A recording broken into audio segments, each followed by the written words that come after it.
Sí, por favor. No. La verdad a mí me preocupa más el autoritarismo que se está viendo en el mundo, ¿no? En las líderes. Primero, me pregunto si es una situación histórica, como usted la quiere poner, o una situación de personalidades.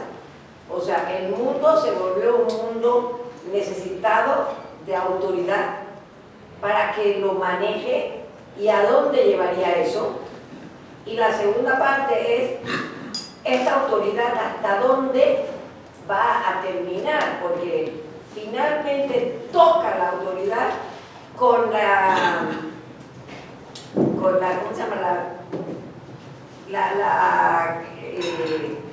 Bueno, que se está pudiendo trabajar robóticamente, pues, Inteligencia artificial. y la inteligencia artificial, exacto. Entonces, no es lo mismo una autoridad hace muchos años, pero mirando el mundo uno dice, son puras autoridades, ahora también hay una autoridad. Y cuando tuvimos aquí al presidente pasado, también era una autoridad. Y Trump es una gran autoridad, que además yo creo, la verdad, digo, a lo mejor me comen aquí la demás gente, pero yo pienso que es una autoridad la de Trump que se necesita como para poner al mundo un poco más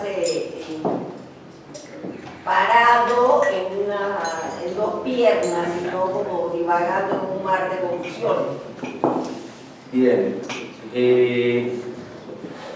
Digamos, el contexto histórico en que surgen todos estos autoritarismos o demotarianismos es precisamente el contexto del neoliberalismo. El neoliberalismo, los estados se reducen, el sector empresarial es el que lidera los procesos económicos y consecuentemente políticos. La economía global y la ideología del globalismo hace que fuerzas internacionales sean las prominentes y no fuerzas nacionales, y esto es así independientemente de las elecciones que tengan lugar en cada país. Quiere decir, en cada país, para simplificarlo, podría subir un gobierno de derecha o un gobierno de izquierda, y la política seguía siendo la misma política neoliberal globalista. Esto hizo que mucha gente se viera alienada, se viera marginalizada. Si pensamos, por ejemplo, en el caso británico, podemos pensar en que Margaret Thatcher tenía esta política de desmembrar a los sindicatos. Entonces la gente se alejó y votó a la izquierda. Subió Tony Blair, y Tony Blair siguió la misma política que Margaret Thatcher, a pesar de que era del partido opuesto. Poco antes de morir le preguntaron a Margaret Thatcher cuál es su mayor legado, y dijo Tony Blair, su oponente, que seguía haciendo la misma política. Si lo pensamos en términos de Estados Unidos, teníamos a Ronald Reagan, que impuso el neoliberalismo en Estados Unidos. Lo sucedió Bush. Bush perdió las elecciones ante Clinton. Cuando las perdió, Clinton le dijo "It's the economy, stupid", como que estaba manejando mal la economía. ¿Qué hizo Clinton? La misma economía neoliberal globalista. Entonces, la ciudadanía votaba hacia un lado o hacia el otro, y eran las mismas políticas. Esta alienación generó esta demanda, esta necesidad, esta urgencia de tener una figura paternalista, autoritaria, que diga: yo lo voy a hacer diferente y yo les voy a solucionar sus problemas. Y por ahí vamos. Y por ahí va. Algunos, tal vez como usted, piensa que estas figuras autoritarias solucionarán los problemas. Algunos pensamos que estas figuras autoritarias dicen que solucionarán los problemas, posiblemente no los solucionen. La última pregunta ya, por favor, está. Bueno, si quieres allá. ¿Cómo impactan los modelos, la movilidad social? Ajá, bien. como habíamos comentado con las oscilaciones, vemos que en la era del imperialismo liberal, las brechas entre las sociedades y dentro de las sociedades se expanden. En el neoliberalismo, las brechas se expanden. En la era del demonetarialismo actual, las brechas se expanden. La única excepción, digamos, tristemente célebre, es la era de la deglobalización y la era de los regímenes dictatoriales. Entonces, la paradoja es por qué en la era más catastrófica, que va de la Primera Guerra Mundial a la Gran Depresión, a la Segunda Guerra Mundial, vemos algo que podríamos describir como positivo, que es un achicamiento en las desigualdades socioeconómicas entre los países y dentro de los países. Y la respuesta es fundamentalmente negativa, en el sentido de que la brecha se achica porque en esa época de destrucción, quienes más se destruyen son los que más tienen. O sea que la brecha de la desigualdad se achicó no para bien, porque quienes menos tenían adquirieron más, pero fundamentalmente porque los países más desarrollados en la Primera Guerra Mundial, en la Segunda Guerra Mundial se autodestruyeron. Y los que más sufrieron eran los que más tenían, económicamente hablando. Quienes poseían industrias, tuvieron sus industrias destruidas.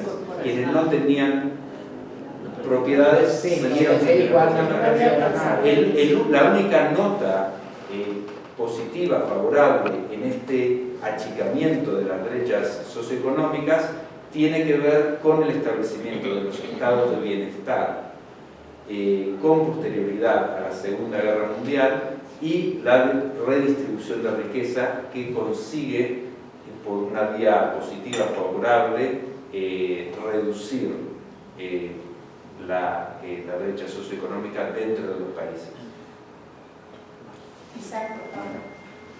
Yo nada más una pregunta. La mayor parte de estos cambios de los que hablas y muchos se deben a un líder en particular, a uno o dos líderes en particular. Y este mundo hoy habla como si en próximos días, cuando entre Trump, va a cambiar el mundo completamente.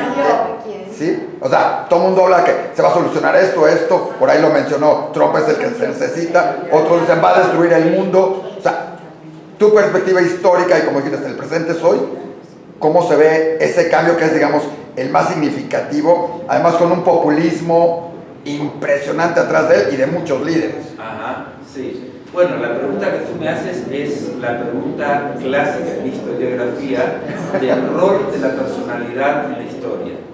¿Qué rol tiene la personalidad en la historia? Aquí ustedes ven una reconstrucción de los últimos 200 años en los que no hay ni una sola persona. Quiere decir que desde mi punto de vista aquí hay unas fuerzas económicas, sociales, políticas muy amplias que no se limitan al accionar de una persona, pero vemos cómo las tendencias económicas y sociales y políticas en muchas ocasiones se canalizan a una persona que está en ese lugar no por sus dotes personales exclusivamente, sino por una demanda social amplia.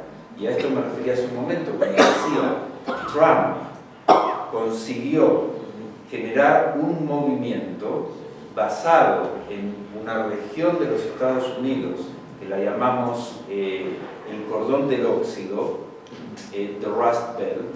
Hay una serie en Netflix que se llama así, el cordón del óxido, que es esta zona en la que se desindustrializó de Estados Unidos cuando se transportaron las industrias a China, y la población de esta zona quedó desamparada y irrelevantemente de lo que votara nunca tuvo atención, y de esta manera empoderó a Trump.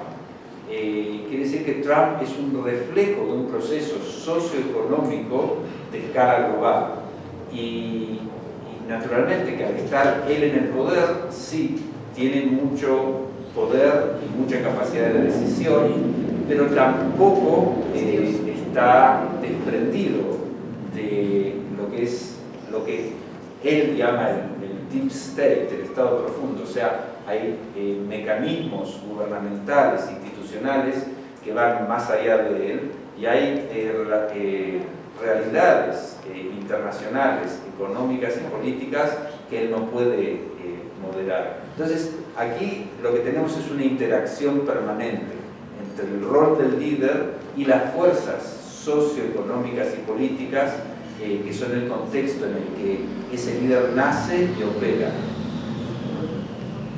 No es como una esperanza de que, bueno, Trump lo va a resolver todo. Definitivamente para sus votantes es exactamente eso. Es como el virus.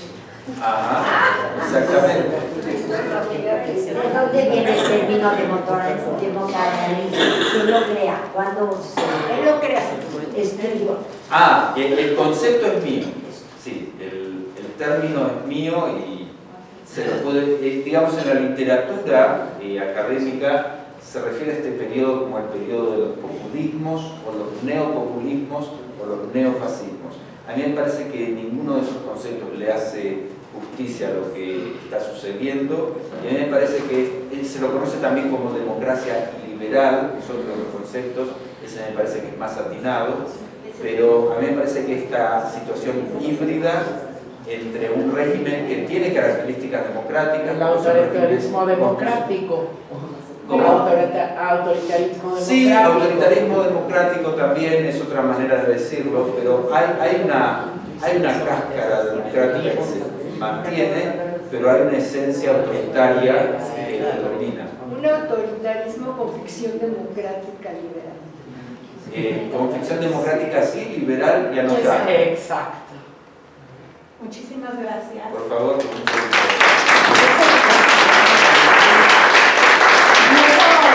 Nos hizo un recorrido, la verdad, que veloz, contundente y preciso de la historia, y vimos los cambios, las desigualdades y todo lo que ha pasado, las guerras y lo que han creado los diferentes tipos de gobernanza. Pero hay un punto lineal que nos une y nos ha permitido sobrevivir, que es la paz. Les trajimos una paloma de la paz para recordar que la paz es la que nos une a través de las historias de todo el tiempo y crear una historia de paz nosotros mismos, en nuestras mentes, en nuestros corazones. Am Israel Chai, se los van a pasar a dar mis compañeras del comité, y le pido por favor a Diana Cuba, pasemos a darle el diploma de agradecimiento.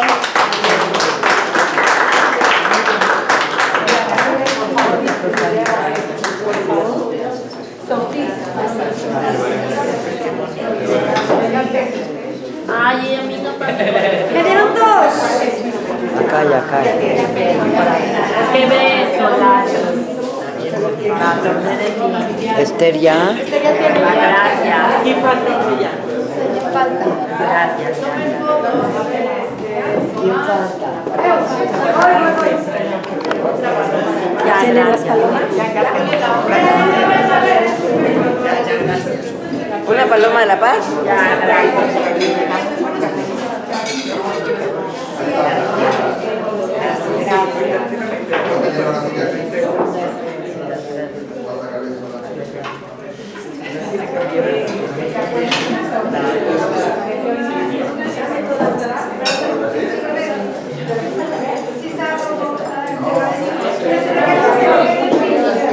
Yo acabo de detectar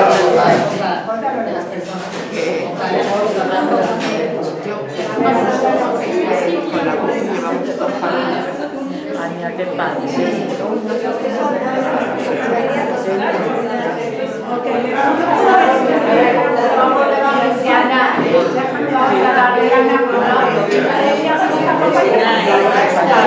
No, cierto.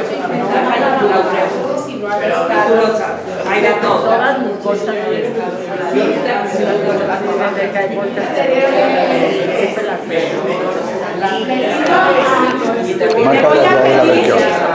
Te mandé un hola.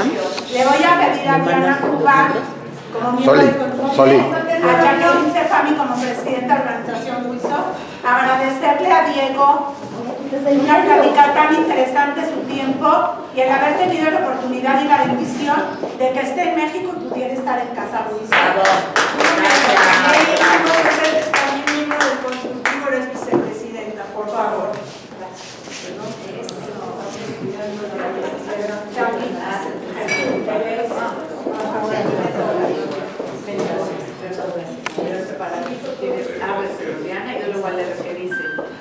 Dice, gracias a ti, Diego, gracias a ti logramos cambiar las vidas de personas en situación vulnerable, ofreciéndoles un futuro más brillante a través de nuestros proyectos WISOR. Doctor Diego Olstein, gracias por compartir su extensa sabiduría que hoy le dio vida a la historia global, lo que nos permite comprender de dónde venimos y a dónde vamos. Jacqueline Cefami, Raquel Setúnez, directora de difusión. Muchísimas gracias. Gracias por la pero preparó todo el comité bajo la dirección de Raquel Setúnez. Es lo mismo, aquí dice lo mismo y este diploma, y este es un diploma de todas nosotros. Muchísimas gracias.